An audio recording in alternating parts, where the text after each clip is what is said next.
Y pues bueno, pasando ya a la segunda parte de patología respiratoria del recién nacido, bueno, que vamos a continuar. Vamos a pasar al tema de displasia broncopulmonar, que se va a presentar en pacientes que pesan menos de 1000 gramos y bueno, es más frecuente, ¿no? En neonatos de antes de las 28 semanas de gestación y se va a caracterizar por hipoplasia alveolar y fibrosis variable en la pared sacular de los alvéolos, ¿no? Y bueno, se podría mostrar cambios, ¿no? Mínimos en cuanto a las vías respiratorias por actividad proinflamatoria. Los factores prenatales van a ser la respuesta inflamatoria local, coriomionitis, RCIU o restricción del crecimiento intrauterino o predisposición genética. Y los factores postnatales, dentro de ellas tenemos la prematuridad, la toxicidad del oxígeno, ventilación mecánica, la persistencia del conducto arterioso, la desnutrición, sobrecarga hídrica, ¿no? Y estos van a ser nuestros factores, ¿no? Que van a desencadenar. Y por cualquiera de estas razones va a haber un surfactante inactivado, vamos a tener un proceso de edema pulmonar, ¿ya? En la cual va a haber una alteración, ¿no? Reacciones proinflamatorias con presencia de macrófagos activados, neutrófilos activados y por ende va a haber reacción inflamatoria. Esto va a inactivar el surfactante y por ende también van a estar afectados los neumocitos que van a disminuir la producción de surfactante como tal. Por otro lado, vamos a tener un proceso de alveolización o vascularización deficiente y la alteración del crecimiento y la función pulmonar, creándose así su restricción. Bueno, aquí tenemos un cuadrito, ¿no? De la definición de la displasia broncopulmonar y cuáles son los criterios diagnósticos. Entonces, tenemos los neonatos con antecedentes de nacimiento de menos de 32 semanas, que en el momento de la evaluación, generalmente a las 36 semanas desde la última menstruación, o sea, con la fecha de última menstruación, o al dar de alta, lo que suceda primero, el tratamiento, si el neonato a ese momento recibe tratamiento con oxígeno o mayor a 21, es decir, por lo menos 1 litro, 0,5 de oxígeno adicional, durante al menos 28 días a más, ¿ya? Y bueno, esa es la definición. Tenemos displasia broncopulmonar leve cuando al momento de la evaluación el neonato respira aire ambiente en la semana 36 desde la última menstruación o al dar de alta o lo que suceda primero. Esta es leve. La moderada es cuando necesita oxígeno entre 21 a 30, ¿no? En la edad gestacional 36 de la fecha de última menstruación o al dar de alta o lo que suceda primero. Y grave cuando necesita oxígeno más del 30%, ¿no? De fracción de inspiración con una o necesidad de presión positiva, ¿no? Y esto pues en la edad gestacional del 36 o antes del FUM o lo que suceda primero. Y tenemos el otro grupo que son más de 32 semanas, ¿no? De antecedente y el momento de la evaluación que reciba mayor a 28 días y menos de 56 días al dar de alta o lo que suceda primero.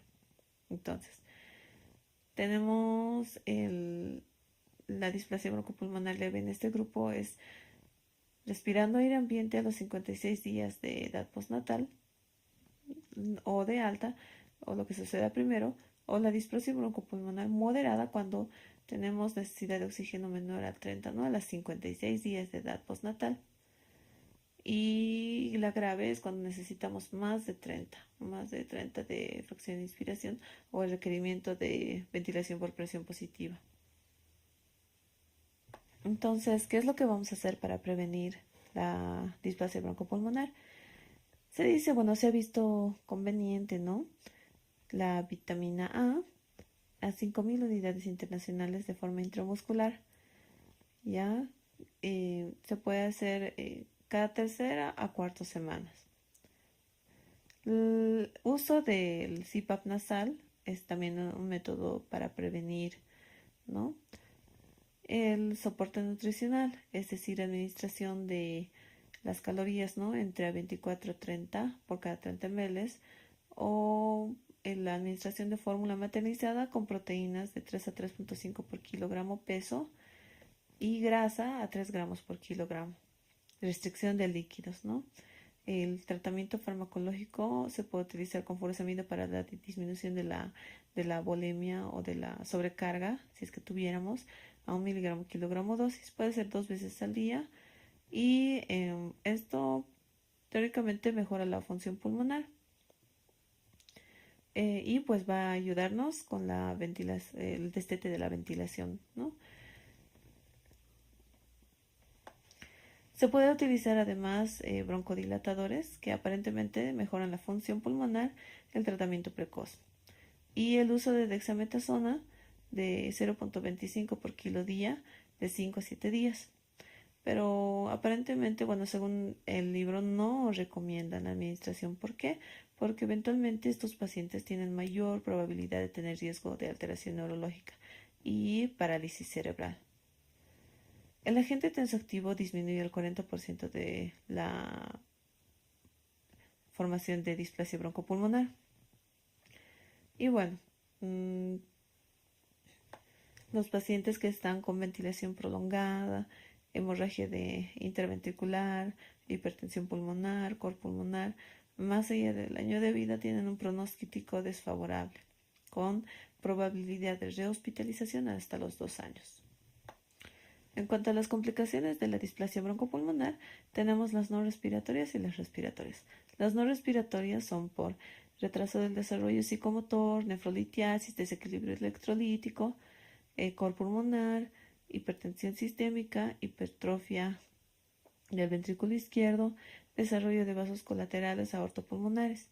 Y las respiratorias, pues hipertrofia amigdalina, adenoidea, parálisis de las cuerdas vocales, estenosis subglóticas o traqueomalacia, ¿ya?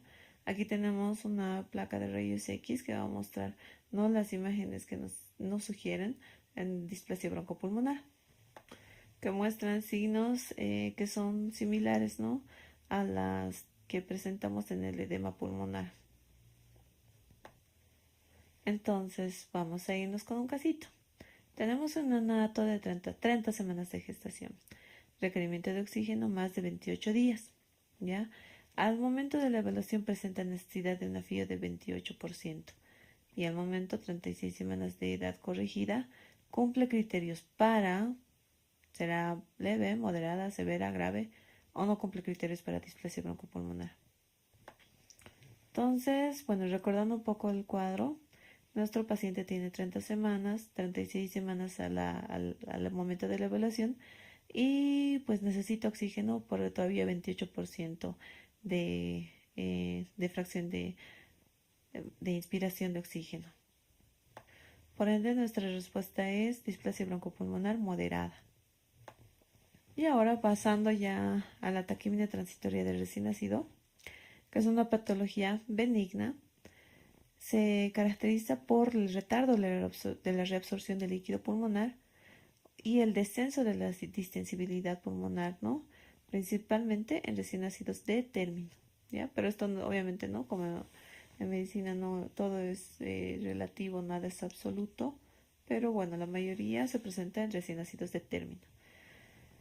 Es cuando se incrementa la frecuencia respiratoria por encima de 60 y es de comienzo precoz, mejora con el aporte, con un aporte de oxígeno menor de FIO menor a 40. Los factores de riesgo son cesárea, el parto precipitado o sedación materna. Esto básicamente ahorita lo vamos a explicar. Entonces vamos a tener primero retraso de la reabsorción del líquido. Ya tenemos aquí el líquido pulmonar, por ende no se ha eliminado bien. Aumenta las resistencias de las vías aéreas, el aumento de la frecuencia respiratoria y retracciones, y vamos a disminuir la distensibilidad. ¿Ya? Esto, pues básicamente durante el trabajo de parto se va a eliminar 2/3 del líquido pulmonar.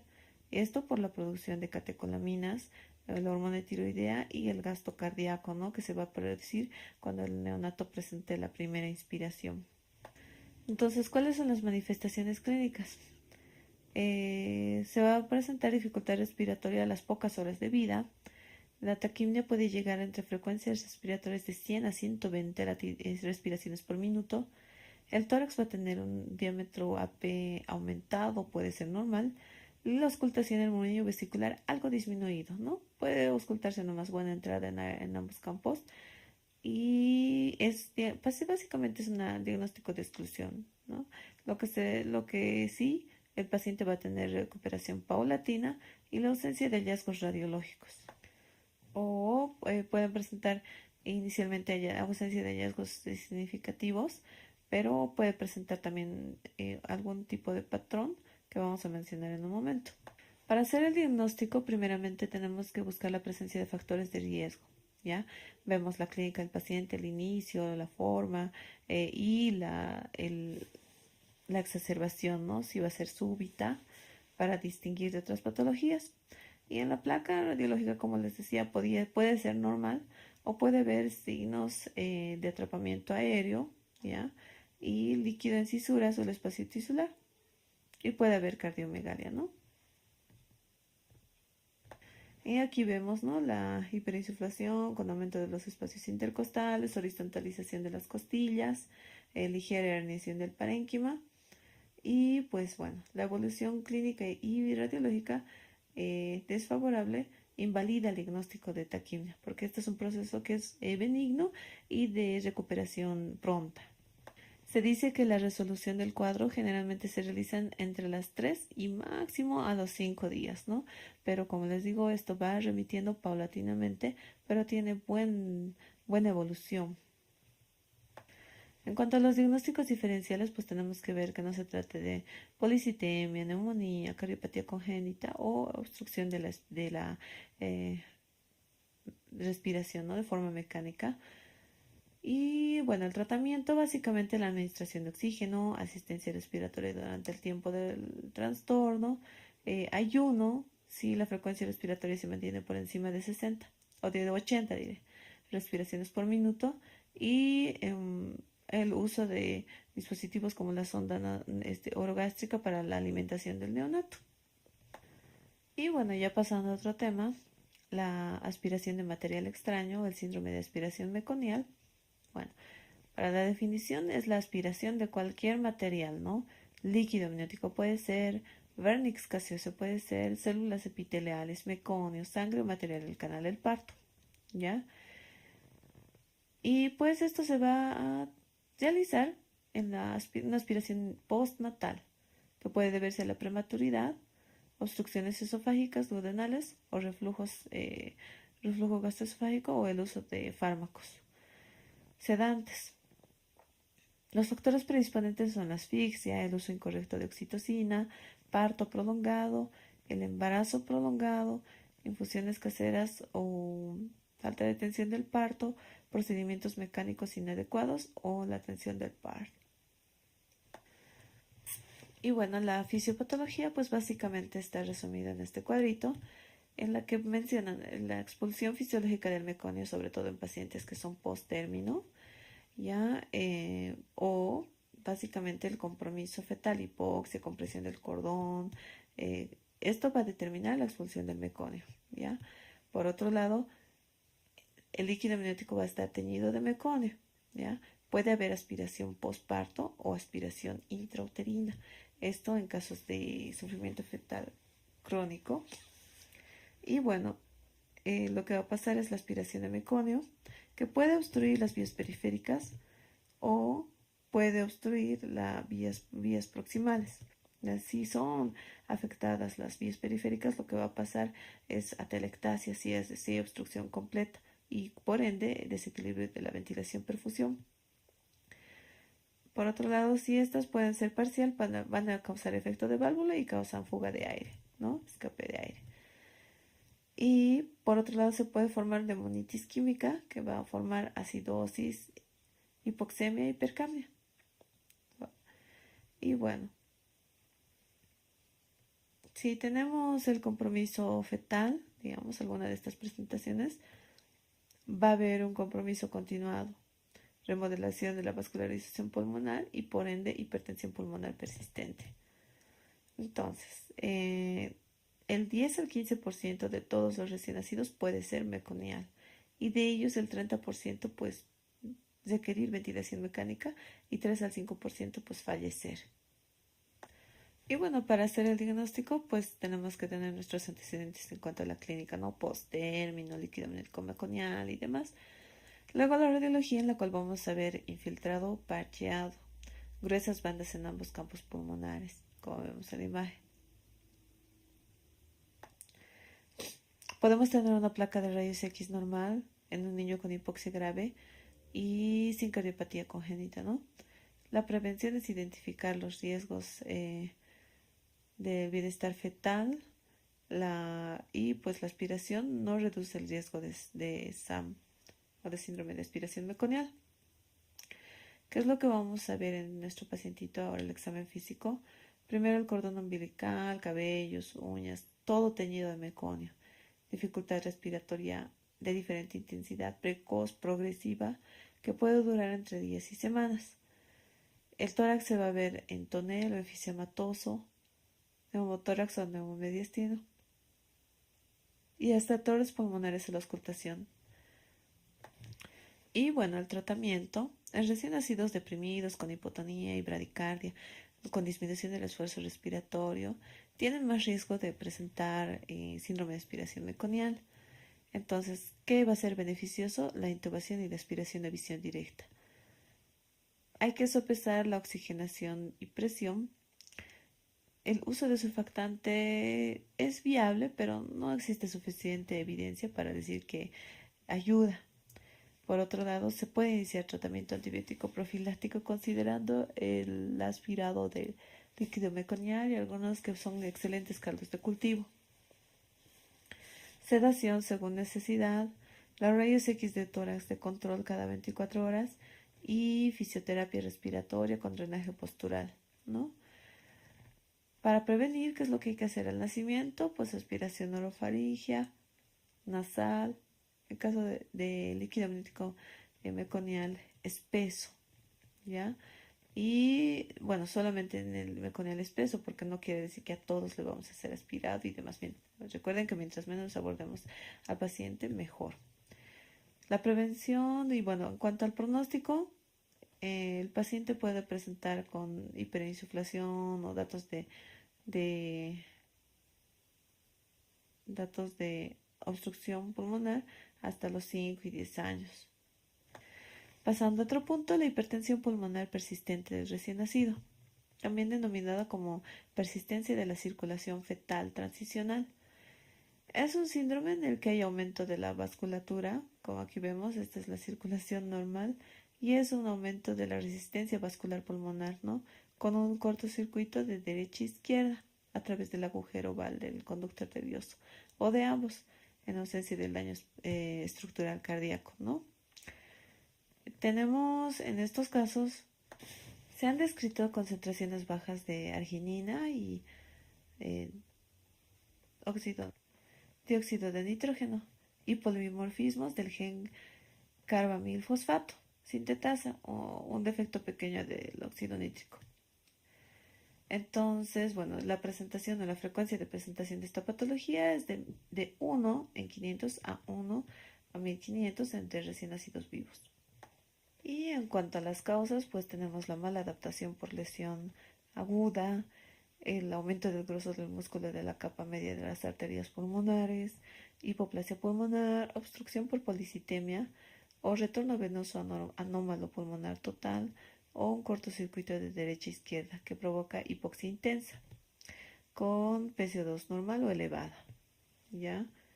Y bueno, básicamente la vasculatura podría estar morfológicamente anormal con extensión anormal de la musculatura lisa e hipoplasia pulmonar. Entonces, lo que tenemos en cuanto a la progresión, primero va a haber hipoplasia de la vasculatura pulmonar, como en el caso de la hernia diafragmática, o hipoplasia pulmonar por secuencia de oligohidraulis, ¿ya? Cualquiera de estos dos podría ser el desencadenante. Luego va a haber remodelación vascular que va a incluir muscularización aumentada y por ende, tras haber mala adaptación en la transición circulatoria, pues va a haber vasoconstricción con la producción de óxido nítrico y la prostaciclina.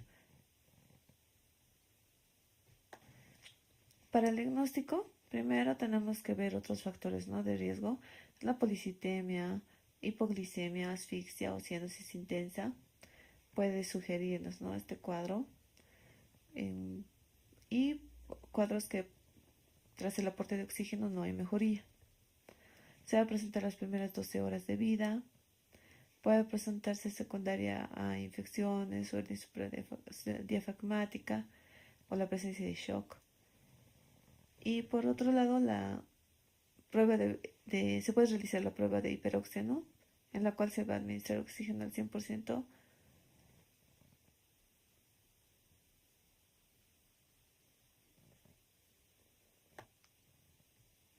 Y se podría decir, frecuencia de 100 a 115 por minuto. Si esta hiperventilación va a ser adecuada, la PCO2 va a descender a entre 20 a 30 y va a disminuir la presión en la arteria pulmonar y se va a invertir el cortocircuito y va a aumentar la presión de oxígeno, incluso por encima de 100. Una respuesta positiva confirma el diagnóstico de hipertensión pulmonar y descarta cardiopatía congénita cianosante. El gradiente de presión de oxígeno o saturación preductal, postductal, mayor a 20 milímetros de mercurio. Y pues el ductus arterioso permeable, que va a tener un cortocircuito de derecha a izquierda. Y bueno, el diagnóstico diferencial es obviamente las cardiopatías congénitas cianógenas, el retorno venoso pulmonar anómalo total, causas metabólicas como hipoglicemia, policitemia, sepsis o hipotermia. Por otro lado, al examen físico vamos a tener un segundo ruido cardíaco aumentado, desdoblado, la habilidad frente a estímulos. Además, hay que realizar un ecocardiograma para establecer la diferencia entre cardiopatía congénita cianógena e hipertensión pulmonar persistente de recién nacido, o otros exámenes de laboratorio que se considerarían pertinentes, ¿no? Por otro lado, tenemos otros exámenes, ¿no?, la gasometría y las rayos X de tórax. Y para el tratamiento, inicialmente hay que corregir la parte metabólica, ¿no? Cualquiera que fueran las razones, pues inicialmente nos vamos por la parte metabólica. Luego ya tenemos las medidas generales, que son ambiente térmico neutro, prevenir y corregir alteraciones, mantener saturación mayor a 95% y una manipulación mínima posible al neonato. Las medidas específicas: mantener estabilidad hemodinámica, hipoxia persistente que obliga a intubación y ventilación mecánica. La ventilación suave, hipercapnia permisiva, evita la incidencia neumática. Por otro lado, la sedación y relajación van a predisponer a telectasis y desequilibrio de la ventilación-perfusión. El uso de sildenafil cada 6 horas, ¿no?, a 1 miligramo kilogramo dosis. Y la ventilación por alta frecuencia, ¿no?, índice de oxigenación mayor al 15, según disponibilidad. Y para el tratamiento del óxido nitroso, se puede realizar la inhalación de la molécula con una dosis inicial de 20 partes por mil. La mayoría de los recién nacidos solo requiere el óxido nitroso durante 5 días o menos. La dosis se traduce o se reduce hasta 5 partes por mil y después cada 6 horas a 24. El criterio para interrumpir el tratamiento con óxido nitroso es la FiO2 inferior a 0,6, la dosis de una parte por mil.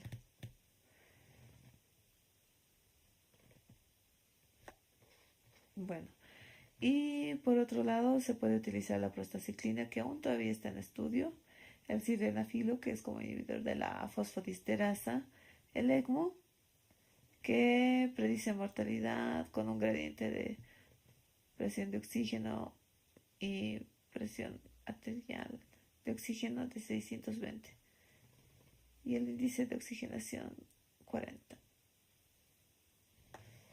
Y bueno, el ECMO, que significa la oxigenación por membrana extracorpórea, es un dispositivo, ¿no?, que se administra para circulación extracorpórea, que va a incrementar la perfusión sistémica favoreciendo el intercambio gaseoso. ¿Ya? Tiene un dispositivo de salida y un dispositivo de entrada. No mantiene el gasto cardíaco, eso es lo malo. Y la resistencia vascular pasa por la membrana. Además requiere parinización y riesgo de contraer el virus de la inmunodeficiencia por infecciones, ¿no? Y básicamente no se va a administrar en edad gestacional menores a 34 o que pesen menos de 2 kilitos o que hayan tenido ventilación mecánica por más de 10 días. A ellos no se les administra o no se puede aplicar. Las complicaciones del uso del ECMO son tromboembolia pulmonar, embolia gaseosa, hemorragias, accidente vascular cerebral, convulsiones, atelectasias, ictericia colestásica, trombocitopenia, hemólisis o infecciones sanguíneas. Y bueno, la supervivencia se va a relacionar con la encefalopatía, con capacidad de reducir la resistencia vascular periférica. Y el ECMO, bueno, los pacientes que utilizan el ECMO, entre 180% sobrevive, ¿ya? Y de ellos, el 60-75% son niños normales. Pasando a otro punto, la hernia diafragmática. Se define como la comunicación, ¿no?, entre la cavidad torácica y abdominal, con o sin contenido, ¿no? Y pues aquí tenemos una imagen de la presentación del contenido a nivel torácico de las vísceras abdominales.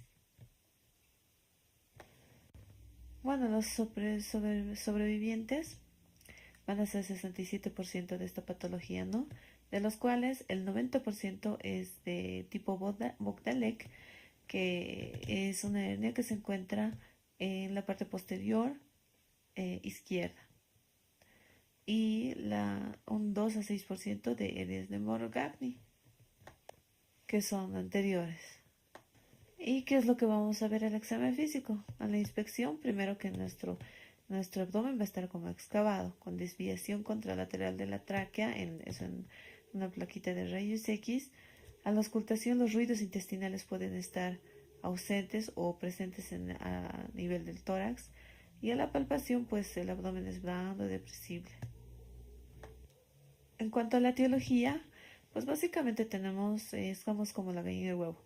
Unos dicen que puede ser por una hipoplasia asociada, es decir, el pulmoncito está chiquitito y por ende, por el cambio de presiones va a hacer que la parte gástrica o gastrointestinal se va a subir por el juego de presiones, o al revés, es decir, que considerando que va a haber la apertura, la cavidad, al tener alguna presión, también va a poder empujar, si se puede, hacia al parénquima pulmonar y por ende produciendo hipoplasia pulmonar.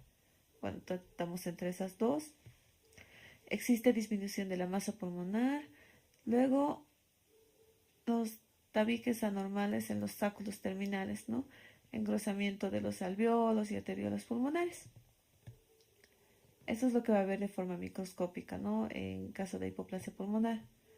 Ahora, esto puede ir secundario a un déficit relativo del agente tensoactivo con el aumento del glucógeno y disminución de la fosfatidilcolina.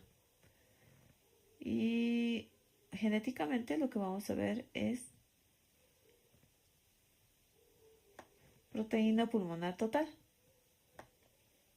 La incidencia total va a ser la presentación de 1 por cada 2.000 o 1 por cada 5.000 recién nacidos vivos. Esto afecta mucho más a mujeres que a varones y generalmente va a ser en el lado izquierdo posterior, ¿no? Como mencionaba, el 85%, pero puede ser bilateral el 5%. Luego las anomalías pueden tener anomalías asociadas, ¿no? Estas, como cualquier malformación, puede estar asociada con alteraciones neurológicas, atresia esofágica, onfalocele y lesiones cardiovasculares. Por otro lado, también podrían estar asociadas a trisomías 21, 13, 18.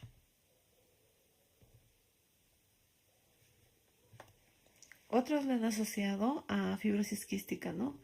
Si hay leucoconía, la probabilidad aumenta, pero si no, pues disminuye. Actualmente se podría decir, por la tecnología, ¿no?, que estamos apareciendo en cuanto a las ecografías, el diagnóstico se va a hacer de forma antenatal entre las 15, 16 y 24 semanas de gestación, en el 50% de los casos, ¿ya? Si tenemos resonancia, la resonancia nos va a definir mucho mejor. La ecografía, por otro lado, es un buen examen económico que va a ser muy aplicable. Esto nos va a detectar polidramnios, masa torácica, mediastínica, burbuja gástrica o hígado o anasarca. Y bueno, tenemos el diagnóstico diferencial que tenemos que diferenciar con la eventración y la lesión pulmonar quística, ¿no? Entre la eventración puede ser, además podemos tener secuestro de lóbulos pulmonares o malformaciones adenomatoideas, ¿no? Y bueno, en estos casos se debe hacer amniocentesis y ecocardiografía. Y esta es una imagen de un neonato, ¿no? Una resonancia, la cual vemos aquí, ¿no? La hipoplasia pulmonar y pues todavía no está migrando la parte gastrointestinal. Tenemos algunos factores pronósticos que han sacado de acuerdo a la ecografía, en la cual se realiza la evaluación de la relación pulmón-cabeza, ¿ya? Y una relación de lo observado con lo esperado. Si tenemos la relación de una relación pulmón-cabeza en relación a una relación o a alguna longitud eh, pulmón-cabeza entre esperado, tenemos entre las 18 y 39 semanas. Si esto es mayor a 1.6, entonces la supervivencia del bebé que viene va a ser de 83%.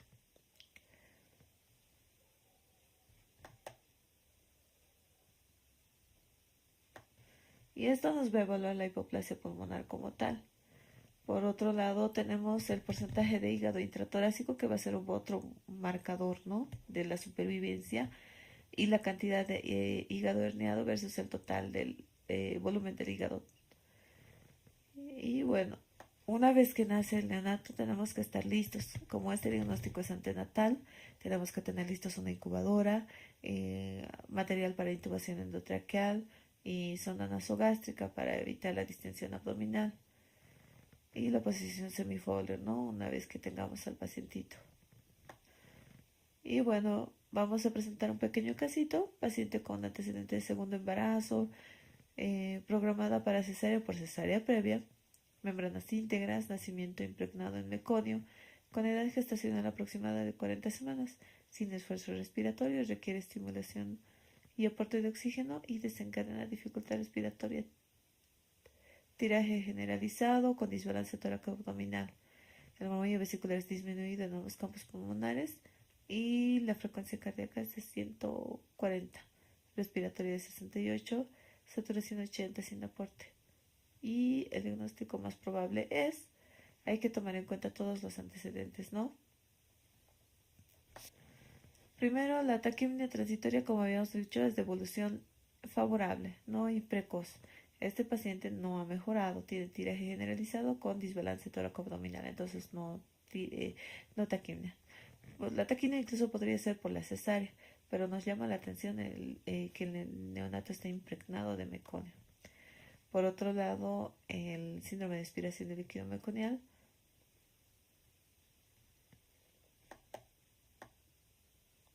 es un diagnóstico altamente sugerente, considerando que el neonato está impregnado en meconio y presenta dificultad respiratoria, se podría decir muy progresiva, súbita, exacerbada y, como mencionábamos, una falta de adaptación va a predeterminar, ¿no?, la presentación de esta. Fuga de aire, ¿ya? La fuga de aire pues presenta inicio súbito y inclusivamente puede no mejorar con el aporte de oxígeno adicional.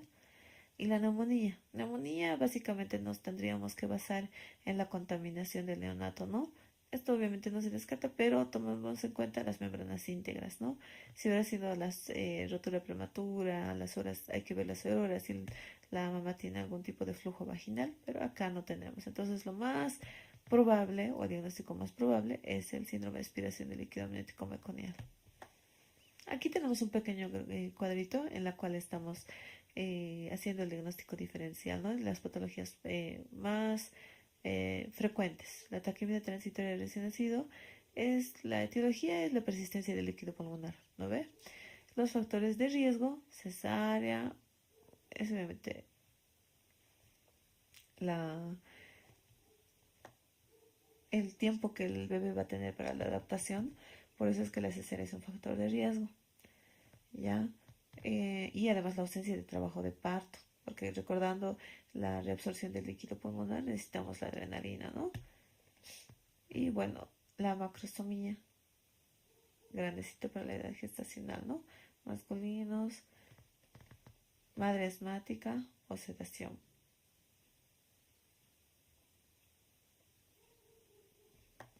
¿Cuál va a ser la clínica?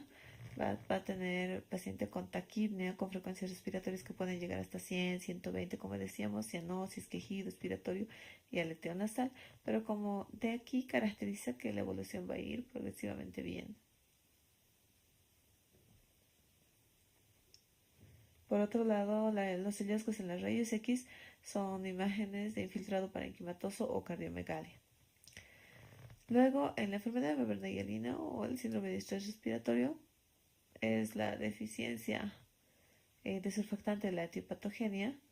Los factores de riesgo son prematuridad, que sea masculino, madre diabética, la falta de maduración pulmonar, es decir, el uso de no corticoides durante el embarazo, la clínica, taquipnea, hipoxia y cianosis, ¿no? Y los hallazgos son infiltrados homogéneos o volúmenes disminuidos. Y el síndrome de aspiración meconial, cuya etiología es la irritación pulmonar y el pulmón. Los factores de riesgo son que sea postérmino o que tenga el neonato esté impregnado en líquido amniótico meconial. En la clínica puede presentar solo taquimia e hipoxia. Y los hallazgos en las rayos X son atelectasias o signos de consolidación. Entonces, como volvíamos a nuestro caso y analizando, ¿no? Nuestro paciente intercurre probablemente con un síndrome de aspiración de líquido meconial.